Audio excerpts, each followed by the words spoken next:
What's going on, everybody? Kenny Bomb is in the building, and today we're going to be taking a look at every secret found in Mortal Kombat 1 since this game was revealed. Not only that, we got some speculation on some stuff that might be planted here that I haven't seen anybody else talk about yet. But first, if you're ready for the next character reveal, let me know who you want to see in the comment section and then drop a like on this video to lock it in. And if you don't want to miss that reveal or any other update on Mortal Kombat 1, be sure to smash that subscribe button. Now let's get into it.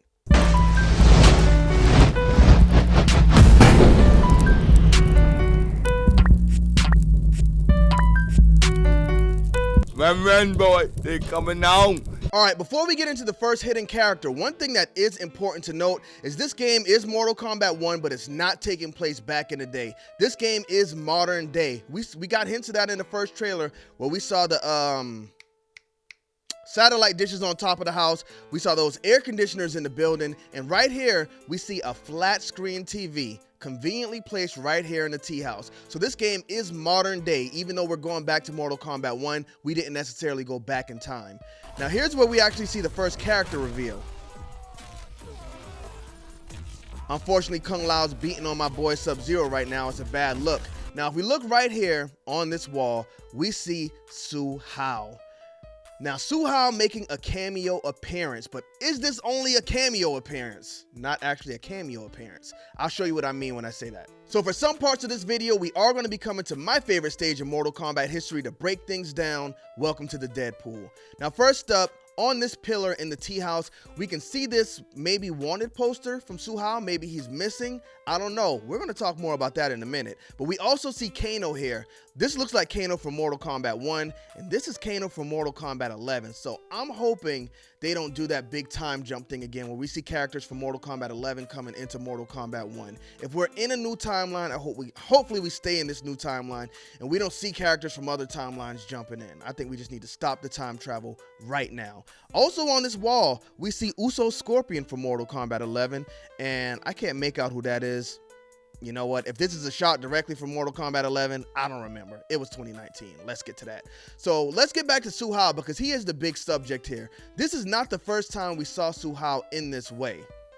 Because in Mortal Kombat 11, in that stage with the fence, we actually see this same picture of Su Hao in the background. Now, while a lot of people don't like Su Hao, it seems like Netherrealm Studios actually has a thing for him because he was in Mortal Kombat 11 right here. And not only there, we saw his head severed by Aaron Black. Maybe Aaron Black did it, I don't know, but he threw the bag and Su Hao's head rolled out. So I think this is very interesting, and I think they actually do like this character, even though I believe Ed Boon said he didn't. And I'm hoping to see Su Hao in the game as a cameo character. Let's get to that. Again, I always say in every video I mention him, he has the best fatality in Mortal Kombat Deception, and I want to see that fatality recreated in Mortal Kombat 1. So hopefully this means we get Su Hao in the game, but he wasn't in Mortal Kombat 11, so this could just be a little cameo for him since he's not a cameo. Now let's get back to our main video. Now these next two characters aren't tucked away in the background or hidden on any wanted posters. They're actually hidden in plain sight because while Scorpion and Sub-Zero are the main subjects of this shot, we can see two interesting characters standing right behind them. Right here. So we see these two. They're kind of like, they look like they're members of the Foot Clan. Maybe Sub-Zero and Scorpion's underlings, but what's interesting here is we see the badge on Sub-Zero, we see the badge on this underling guy, and we see the badge on Scorpion. I zoomed in and it looks like they all have the same badges on. I can't see his, but these two look like they have the same badges on. But Sub-Zero's obviously Lin Kuei, Scorpion's still wearing the Shirai Ryu colors, but these guys are wearing black. So they're not kind of tied to any one of them in particular. So with them wearing black, it kind of shows that they're not tied to any one of the clans in particular, and I think that's going to play a big part in this story. You know what? Let's get to that. So I think this is another telling part of the story right here. So we look when Liu Kang pops up. We see Scorpion bows down. Look how Sub-Zero's looking at Scorpion. Like, bro, what are you doing? Not only that, watch this. We get this part where we see Liu Kang. Look at Sub-Zero behind Liu Kang. Check that shot out. I think Sub-Zero is going to be a bad man here, y'all. In the dynamic between Scorpion and Sub-Zero, look at this. This makes me feel like this. Scorpion's gonna be the good brother, Sub-Zero's gonna be the bad brother. What if we get a story play out here like Cain and Abel, and Sub-Zero ends up killing Scorpion? Kuai Liang or Hanzo, I don't care who Scorpion is in this one. That plot would be crazy. Let's move on to the next thing. Now, I broke this one down in another video with predictions and everything, but if we're gonna touch on them all, then we gotta touch them all. Pause. This is where we see the Dragon King in this trailer. That's right, y'all. Onaga. Now we see Goro come out, and on his chest plate here, we actually see Onaga. Now I heard the arguments against it. So this is where we see Onaga. I heard the arguments against it. Let's head back to the Deadpool and I'll tell y'all why. This is definitely Onaga. So here we have our man Goro in his full NPC looking status. A very ugly creature. I see a lot of y'all saying he looks like this and he's smaller because it's a younger Goro. I don't think that's the case. I think this is just a bad design right now because I feel like they're going to fix it. I don't think we're going to get this game with Goro actually looking like this. I wish they made him a beautiful Goro. You know, like the man in 300. Pause. But that guy in 300, the bad guy with all of the earrings and everything, I would like to see a Goro like that. But this one, not looking good. So here's where we see Onaga.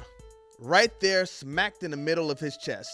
Now, a lot of pushback I got was, Goro's a dragon. He's half man, half dragon. That's what Shokan is. Sure. You know what? I'll give you that. But Goro does not have horns. Kentaro does not have horns. Now, Shiva has some small horns. I mean, you can have that. Might be a female Shokan thing. But why would you put a dragon with horns this long on your armor to represent your people if your people are more known for having 4 arms? That's not a Shokan. That's Onaga. Another thing I saw a lot of was Shiva had the same thing on her costume in Mortal Kombat 11. No, she did not. She absolutely did not at all. Shiva didn't have any dragon symbols on her chest in Mortal Kombat 11. So let's get to that. So another thing a lot of people may not have noticed in this trailer is they got China Mac in the background there for one. But this beautiful stage is actually the living forest. Now, you might not notice that because it's not dark and these faces don't look as creepy. Well, unless you look at this face right here, because this one in the corner definitely is pretty creepy. But at nighttime, these trees might just get a bit hungry. Let's get to that. But also, something else I noticed in this stage. Ed Boon said, the Krypt is finito, done, gone. Sad to hear because that was one of my favorite things in Mortal Kombat 11. Kept me in that game for a long time. But he said unlockables will be available in a different mode. And y'all know I'm singing Conquest mode until they tell us Conquest mode is not in this game. Let's look at this stage. We can see treasure chests hidden under this tree. We see treasure chests on the back ends all over the place here. So I don't know if it is going to be an open world Conquest in this game or not, but if there is, I think that's going to be a good way for us to actually get those unlockables because it gives us a lot more to do in that Conquest than just going through the story. So here's to me still hoping. And while the stages in the game are beautiful, 100 gigabytes for a fighting game is crazy. So there's got to be something we don't know. Now, the last character people do believe was revealed is Sindel. Is this woman on the throne Sindel, or is it in fact Mileena?